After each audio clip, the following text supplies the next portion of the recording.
नमस्कार ओडिशा।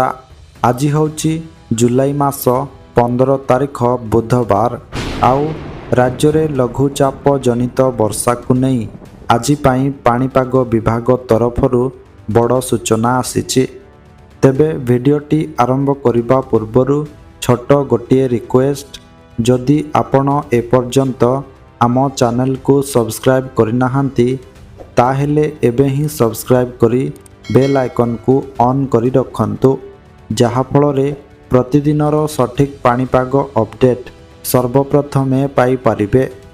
उत्तर बंगोपसागर रे सृष्टि हेबाकु थिबा लघुचाप क्षेत्रर प्रभाव रे ओडिशा रे पाणीपाग परिस्थिति अधिक सक्रिय होई पड़िछि एवं आगामी किछि दिन धरी प्रबलरु अति प्रबल वर्षा हेबार संभावना रहिछि। पाणीपाग विभाग परिस्थिति को दृष्टि रे रखी केतेक अंचल पाई रेड अलर्ट एवं अन्यान्य स्थान पाई ऑरेंज वार्निंग और येलो वार्निंग जारी करिथिबा बेले लोकमानंकु अधिक सतर्क रहिबाकु परामर्श देइछि। राज्यर विभिन्न स्थान रे प्रबल वर्षा रेकर्ड होइथिबारु जनजीवन प्रभावित हेबा सह केतेक स्थान रे जलबंदी परिस्थिति सृष्टि हेबार आशंका मध्य प्रकाश पाइछि।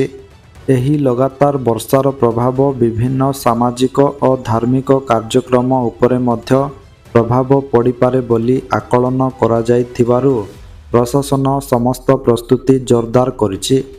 पाणीपाग विज्ञान केन्द्रर पूर्वानुमान अनुसार आगामी 48 घंटा पर्यंत एही वर्षार प्रभाव जारी रहिबो एवं लघुचापर सक्रियता जोगु पाणीपागरे विशेष सुधार हेबार संभावना कम रही।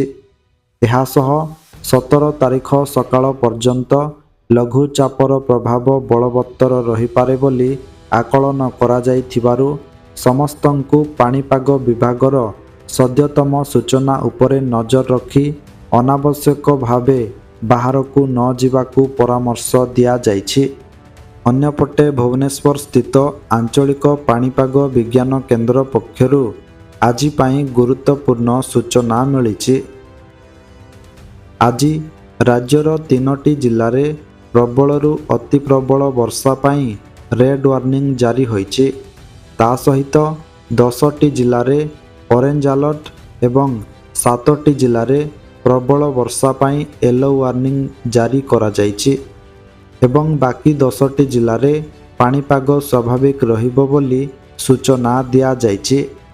तेबे दर्शक बंधु, आज राज्यर केउ केउ जिल्ला को सतर्क सूचना जारी करा जाइछि। एबे गरमर प्रकोप संपूर्ण शेष होइथिबा बेले मौसुमी प्रभाव रे केउ केउ जिल्ला गुड़िकरे प्रबल वर्षा हेबो।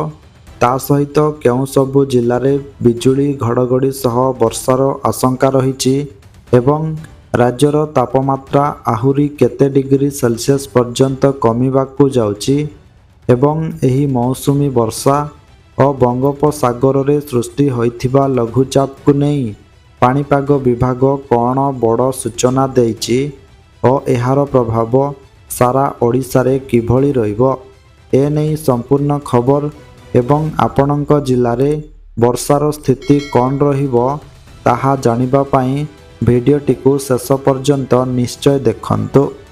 तेबे चलंतु डेरी न करी आजिर पाणीपाग अपडेट उपरे नजर पकाई नेबा। ओडिशा पाणीपाग को नहीं आसीगला एक बड़ खुशी खबर।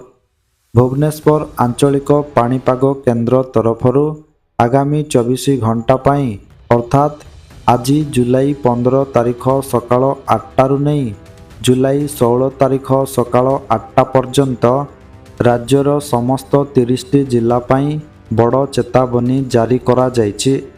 राज्यर विभिन्न स्थान रे प्रबल अति प्रबल एवं केतेक जिल्ला रे अत्यंत प्रबल वर्षा हेबार आशंका रहिछि।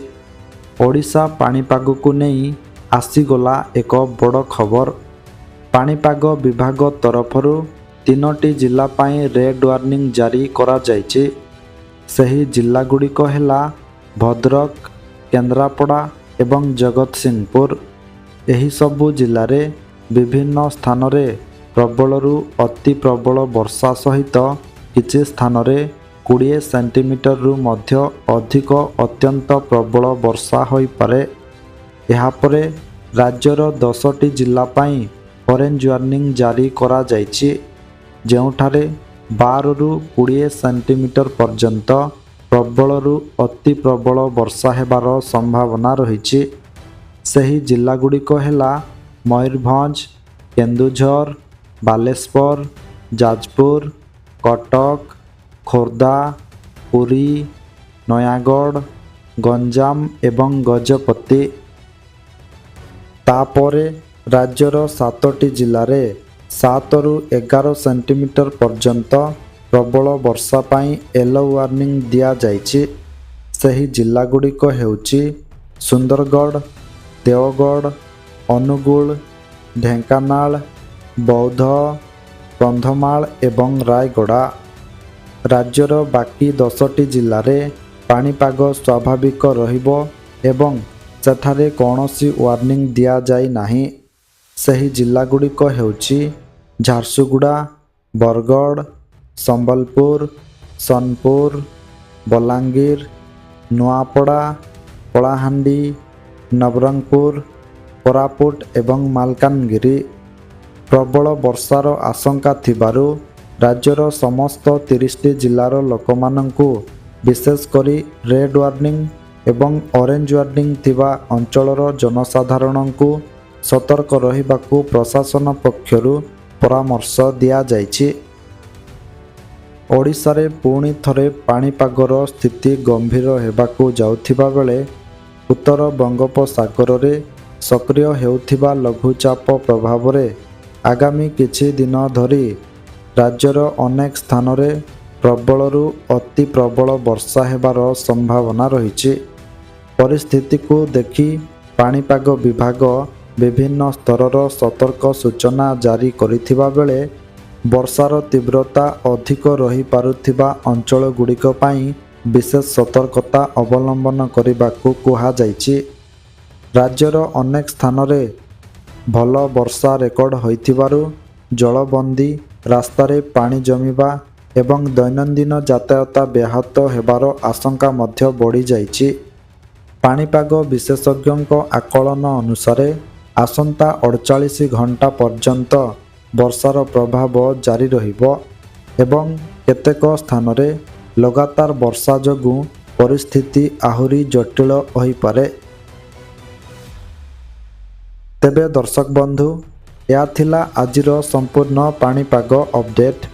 ସବୁଦିନ ଏହିପରି ପାଣିପାଗ ଅପଡେଟ୍ ଜାଣିବା ପାଇଁ ଆମର ଚ୍ୟାନେଲ ସହିତ ଯୋଡ଼ି ହୋଇ ରୁହନ୍ତୁ।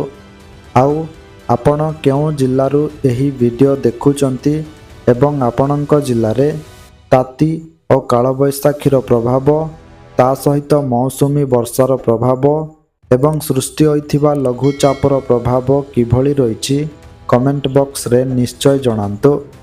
ଭିଡ଼ିଓକୁ ଗୋଟେ ଲାଇକ୍ କରିବା ସହିତ ଅନ୍ୟମାନଙ୍କ ସହିତ ମଧ୍ୟ ସେୟାର କରନ୍ତୁ, ଯାହାଫଳରେ ସମସ୍ତେ ସଠିକ୍ ପାଣିପାଗ ସୂଚନା ପାଇପାରିବେ।